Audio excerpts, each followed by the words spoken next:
Mecca വിട്ടെത്തിയ പ്രവാചകനെ സ്വീകരിച്ച നാടാണ് മദീന. ലോക മുസ്ലിങ്ങൾ ഒരിക്കലെങ്കിലും എത്താൻ ആഗ്രഹിക്കുന്ന സ്ഥലം. ഇസ്ലാമിൻ്റെ ചരിത്രത്തിൽ പ്രധാനപ്പെട്ട ഭൂരിഭാഗം സംഭവങ്ങളും നടന്നത് മദീനയിലാണ്.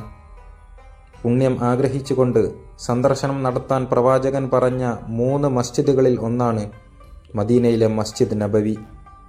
മുസ്ലിങ്ങളുടെ വിശ്വാസപ്രകാരം മക്കയിലെ മസ്ജിദുൽ ഹറാം കഴിഞ്ഞാൽ ഏറ്റവും കൂടുതൽ പുണ്യം ലഭിക്കുന്ന മസ്ജിദ്. പ്രവാചകൻ മക്കയിൽ നിന്ന് മദീനയിലേക്ക് ഹിജ്റ വന്നതിന് ശേഷം ഉണ്ടാക്കിയ 2ാമത്തെ പള്ളിയാണ് മസ്ജിദ് നബവി. ആദ്യത്തേത് മസ്ജിദ് ഖുബായാണ്. പ്രവാചകന്റെ ഒട്ടകം മുട്ടുകുത്തിയ സ്ഥലത്തായിരുന്നു മസ്ജിദ് നബവി നിർമ്മിക്കാൻ തീരുമാനിച്ചത്. സുഹൈൽ, സഹൽ എന്നീ 2 അനാഥ മക്കളുടേതായിരുന്നു സ്ഥലം. അവർ പള്ളിക്ക് സ്ഥലം സൗജന്യമായി നൽകാമെന്ന് പറഞ്ഞെങ്കിലും മദീനയിലെ തൻ്റെ ആതിഥേയനായ അബു അയ്യൂബിൽ അൻസാരിയോട് സ്ഥലത്തിനുള്ള പണം നൽകാൻ പ്രവാചകൻ പറഞ്ഞു. അതോടെ ചരിത്രത്തിലെ ഏറ്റവും വലിയ വഖഫ് ദാതാവായി അബു അയ്യൂബിൽ അൻസാരി മാറി. ക്രിസ്താബ്ദം 622 പ്രവാചകന്റെ നേതൃത്വത്തിൽ ഈ പള്ളി പണി കഴിപ്പിക്കുന്നത്. അന്ന് മദീന യസ്രിബ് എന്നായിരുന്നു അറിയപ്പെട്ടിരുന്നത്. തൻ്റെ അനുചരന്മാർക്കൊപ്പം മണ്ണും മരവും ചുമന്ന് പ്രവാചകനും ഈ പള്ളിയുടെ നിർമ്മാണത്തിൽ പങ്കാളിയായിട്ടുണ്ട്. ചളിക്കട്ട കൊണ്ടുള്ള ചുമരുകൾക്കിടയിൽ ഈന്തപ്പന തടി തൂണാക്കി ഈന്തപ്പന ഓല കൊണ്ട് മേഞ്ഞ രീതിയിലായിരുന്നു അന്ന് പള്ളിയുടെ നിർമ്മാണം. പിന്നീട് വന്ന ഭരണാധികാരികൾ കാലത്തിനനുസരിച്ച് പള്ളി വികസിപ്പിച്ചിട്ടുണ്ട്. പ്രവാചകനും അദ്ദേഹത്തിൻ്റെ സഹാബിമാരിൽ വലിയൊരു വിഭാഗവും അന്തിയുറങ്ങുന്നത് ഇവിടെയാണ്. മസ്ജിദ് നബവിയോട് ചേർന്നായിരുന്നു പ്രവാചകൻ താമസിച്ച വീട്. ആ വീട്ടിലാണ് അദ്ദേഹത്തെയും അനുചരന്മാരായ അബൂബക്കർ, ഉമർ എന്നിവരെയും മറവു ചെയ്തിട്ടുള്ളത്. ഈ ഭാഗം ഇപ്പോൾ പള്ളിയുടെ അകത്താണ്. 10 ലക്ഷം പേരെയാണ് ഇന്ന് മസ്ജിദ് നബവിക്ക് ഒരേ സമയം ഉൾക്കൊള്ളാനാവുക. മദീന പള്ളിയുടെ ദൃശ്യഭംഗികളിൽ ഒന്നാണ് 2010 1,02,000 കോടി രൂപയിൽ സ്ഥാപിച്ച യന്ത്രക്കുടകൾ. രാവിലെ 7 മണിക്ക് തുറക്കുന്ന ഈ കുടകൾ വൈകുന്നേരം 5 മണി വരെ തുറന്നു വെക്കാറുണ്ട്. 2ാം ഖലീഫ ഉമർ ഇബ്നു ഖത്താബിൻ്റെ കാലത്താണ് പള്ളിയുടെ പ്രഥമ വികസനം നടന്നത്.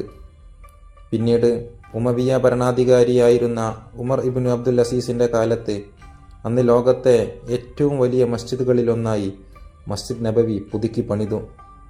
3 വർഷമെടുത്താണ് അന്ന് പണി പൂർത്തിയായത്. പള്ളിക്ക് ആദ്യമായി 4 മിനാരങ്ങൾ സ്ഥാപിക്കപ്പെട്ടതും ഈ കാലത്താണ്. അതേസമയം പ്രവാചകന്റെ വീട് ഈ പുനർനിർമ്മാണത്തിൽ ഇല്ലാതാവുകയും ചെയ്തു. തുർക്കി സുൽത്താനായിരുന്ന സുലൈമാൻ ചക്രവർത്തി സുലൈമാനിയ എന്ന നാമത്തിൽ പുതിയൊരു മിനാരം പണി കഴിപ്പിച്ചു. കൂടാതെ റസൂലിൻ്റെ മിഹ്റാബിന് പുറമെ പുതിയൊരു മിഹ്റാബും അദ്ദേഹം പണി കഴിപ്പിച്ചു. മറ്റൊരു തുർക്കി സുൽത്താനായിരുന്ന മഹ്മൂദിൻ്റെ കാലത്താണ് 1817 പ്രവാചകന്റെ ഖബറിന് മുകളിൽ ഇന്ന് കാണുന്ന മകുടം സ്ഥാപിക്കുന്നത്. സുൽത്താൻ അബ്ദുൽ മജീദ് പള്ളി വികസിപ്പിക്കുകയും ഖുർആൻ പഠിപ്പിക്കാനായി പള്ളിയിൽ ഒരു മദ്രസ സ്ഥാപിക്കുകയും ചെയ്തു. 1925 അബ്ദുൽ അസീസ് രാജാവിൻ്റെ കീഴിൽ പുതിയൊരു ഭരണകൂടം സൗദിയിൽ നിലവിൽ വന്നു. ഇതോടെ സുലൈമാൻ ചക്രവർത്തിയും അബ്ദുൽ മജീദ് ഒന്നാമനും സ്ഥാപിച്ച മിനാരങ്ങൾ അപ്രത്യക്ഷമായി. ഇപ്പോൾ സൽമാൻ രാജാവിൻ്റെ കീഴിൽ ഒരേ സമയം 2 ദശലക്ഷം പേരെ ഉൾക്കൊള്ളാൻ കഴിയുന്ന തരത്തിലുള്ള വമ്പൻ പദ്ധതികളാണ് പ്രഖ്യാപിച്ചിരിക്കുന്നത്.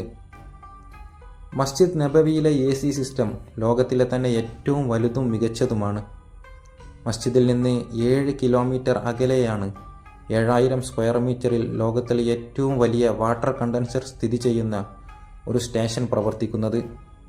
ഇവിടെ നിന്നുള്ള പ്രവർത്തനം കൊണ്ട് പള്ളിയിൽ എല്ലാ സമയവും വളരെ സുഖകരമായ അന്തരീക്ഷം നിലനിൽക്കുന്നു.